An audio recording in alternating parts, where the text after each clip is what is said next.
Abbas Araghchi na mwenzake wa Ufaransa Jean-Noel Barrot wamejadili masuala ya pande mbili ya kikanda na kimataifa kwa njia ya simu, huku mvutano ukiendelea kufuatia Ufaransa kuitisha maofisa wa masuala ya Iran kuhusu tukio lililohusisha wafanyakazi wa ubalozi wa Ufaransa mjini Tehran. Abbas Araghchi alipinga kile alichokitaja kama vitendo visivyokuwa vya kawaida vya wanadiplomasia wawili wa Ufaransa huko Tehran, akiita tabia yao isiyokubalika, ilisema taarifa ya Wizara ya Mambo ya Nje ya Iran mnamo siku ya Jumanne. Alisema kufuatia sheria za nchi mwenyeji na kanuni za diplomasia zilizotambulika kimataifa, ni muhimu kwa ajili ya kuendelea kwa shughuli za ujumbe wa kigeni na kuitaka serikali ya Ufaransa kuzuia kutokea tena kwa matukio hayo.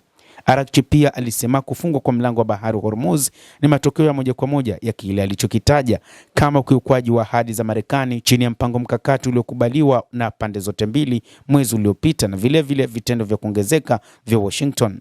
Araghchi alisema jukumu ya matokeo ya hali hiyo ni la chama kilichoacha makubaliano na kuhatarisha diplomasia na utulivu wa kikanda. Simu hiyo imekuja saa chache baada ya Ufaransa kuwaita maafisa wa masuala ya Iran kuhusu kile Paris ilichokitaja kuwa ni kitendo kizito sana cha vitisho dhidi ya wafanyakazi wawili wa ubalozi wa Ufaransa mjini Tehran mnamo siku ya Jumapili. Ufaransa inaona kama Iran inatoa vitisho dhidi ya wafanyakazi wake, lakini ikumbukwe kwamba moja kati ya nchi ambazo Iran imekuwa ikionyesha chuki za wazi ni kutokana na nchi zinazounga mkono Marekani katika mapambano dhidi ya taifa hilo. Abbas Araghchi amesema kwamba wao kwa sasa hawezi kusikiliza chochote kutoka katika mataifa magharibi, kwani ni miongoni mwa mataifa ambayo yamesababisha hali kuwa ngumu katika ulimwengu kwa sababu ya kuunga mkono mashambulizi ya Marekani dhidi ya nchi hiyo ya Jamhuri ya Kiislamu ya Iran. Msemaji wa Wizara ya Mambo ya Nje ya Ufaransa Pascal Confavroux alisema tukio hilo, ambapo wafanyakazi wawili wa balozi walizuiliwa na kuhojiwa na idara za usalama za Iran na mmoja anadaiwa kushambuliwa kimwili, ni ukiukwaji wa wazi wa sheria za kimataifa na mikataba ya Vienna.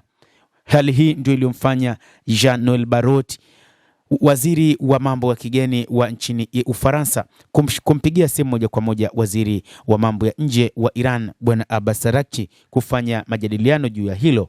Ufaransa ilisema inatarajia mamlaka ya Iran kuchunguza tukio hilo, kuwawajibisha wale waliohusika na kuhakikisha usalama wa wanadiplomasia wa Ufaransa kulingana na majukumu yao ya kimataifa.